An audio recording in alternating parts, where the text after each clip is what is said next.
Полицијата и Штипскиот универзитет Гоце Делчев со заедничка стратегија за полесна легализација на предстојот за турските студенти.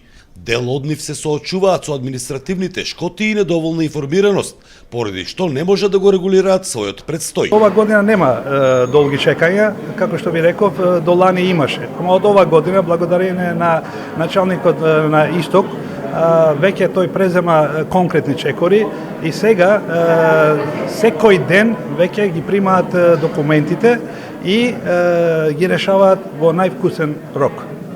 Само минатата година, поради тоа што не успеале да ги средат документите за предстој, од Македонија во Турција се депортирани околу 40 на студенти. И заради тоа што немале добиено престој и биле депортирани. Така што се надеваме дека тие студенти повторно ќе се вратат, после знаете дека 3 месеци мора да останат надвор од Република Македонија, после тоа повторно ќе продолжат своите студии при нашиот универзитет. Во моментот на Штипскиот универзитет Гоце Делчев има околу 500 студенти од Турција, а најголем дел од нив студираат на факултетот за медицински науки.